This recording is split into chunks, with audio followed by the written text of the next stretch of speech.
everybody, Zach here from Primrose Productions. Today I want to talk to you about raising money for a recording budget.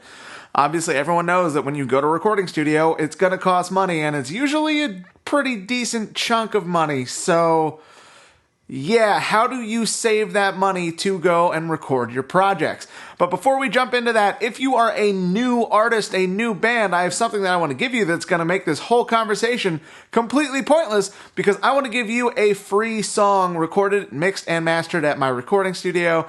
This is for new artists, new bands only. If you have never released any music before, I want to help you out. This is what I've been doing in my free time recently. Any of the days that I don't have booked in the studio, I've been using those free days to record new emerging artists for free, just to give them something to get out into the world, to get their name out there so they can get started. So if this is something that you'd be interested in, go check out my website. Go to primoseproductionmusic.com/free song. Check that all out, fill out the form, and yeah, I'll be in touch.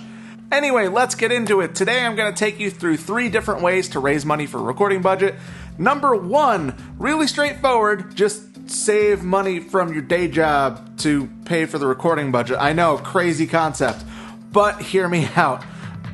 Most bands at this point, you want to be putting out about an EP a year. You want to put out anywhere between 4 and 7 songs a year. Full albums are too long. People aren't really listening to them anymore.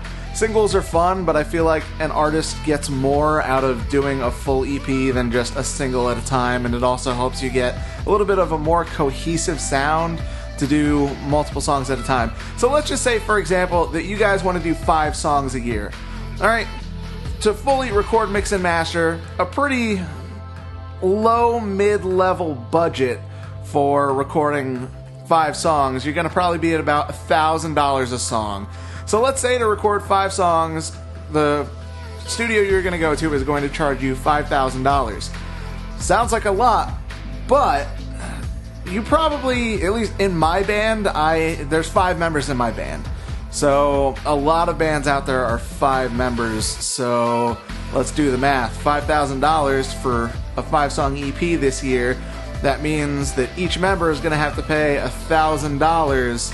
So you personally have to come up with $1,000, divide $1,000 over 52 weeks, and you're looking at less than $20 a week.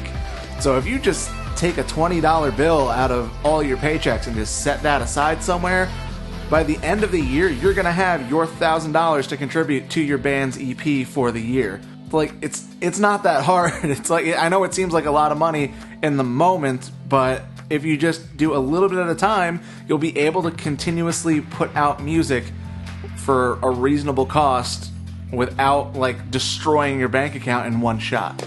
So that's obviously the easiest way to raise money for a recording budget, but let's say that you guys don't have that much time. You need to put something out sooner. You don't want to wait a full year to save up the money to go record your EP. Now we're getting into number 2, crowdfunding. This is something that people have done for, I don't know, probably the last 10, 15 years at this point. Pretty much since the internet has become a nonstop part of our daily lives, crowdfunding is huge. And if you already have an audience, then this is perfect for you. Because literally all you have to do is go make a GoFundMe account and get all of your fans to contribute money to your album. Now, I'm not saying you should just be asking your fans for money for nothing. You need to make it worth their while, you know? A good way to do this is to do kind of a tier list for donations. Depending on how much they donate, people get something back.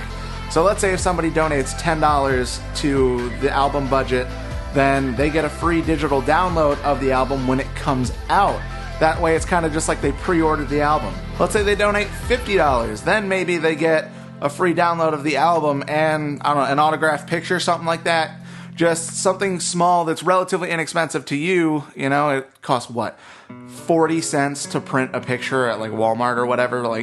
Take a picture, sign it, have the whole band sign it, send it to them. It's 50 cents for a stamp. So you're basically getting about $49 towards your album for $1 in return to the fan. Now, what if they donate $100 or $200 or $500? Then at that point, step it up. Then maybe they get a free physical copy of the album that you've signed.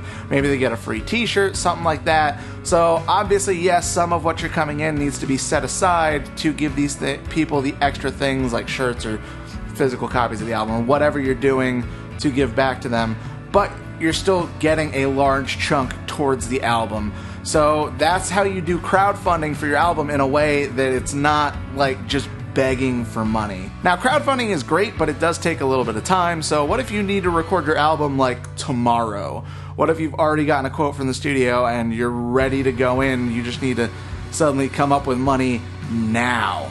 Well, at that point, you can make use of PayPal credit. Basically what this is, it's kind of like a credit card, but not really. It's more like a loan, really, for one chunk of change. Most studios I know will take payment through PayPal, and what happens is when the studio sends you the invoice for the session, then it'll give you an option to pay. You could pay with your PayPal balance, you could pay with a credit card, or it'll also give you an option to pay with PayPal credit.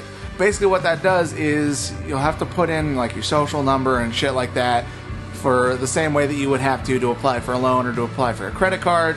It is subject to credit approval, which is unfortunate, but if they approve you, then basically it's like, okay, you just paid for your whole album right now, and now you get to pay it off slowly over time. And this is great for the studio as well, because they're getting paid entirely up front.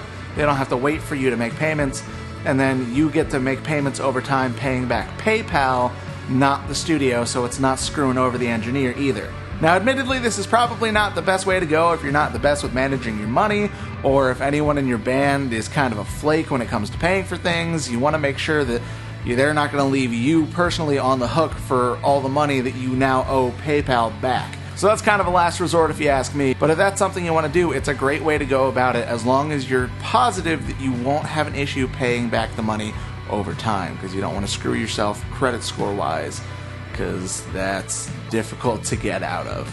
Anyway, guys, those are my 3 ways to raise money for a recording budget. I hope you found that video helpful. Hopefully you have a general idea of how you can go about getting the money for your next recording project. If there are any other ideas that you have for raising money for a recording budget that's not one of these 3, leave it in the comments. That way anybody that watches the video can check the comments and check it out, and hopefully get some new ideas for how to raise money if none of these 3 are going to work for them. Thank you guys so much for watching. Really appreciate you checking in. I will see you in the next video.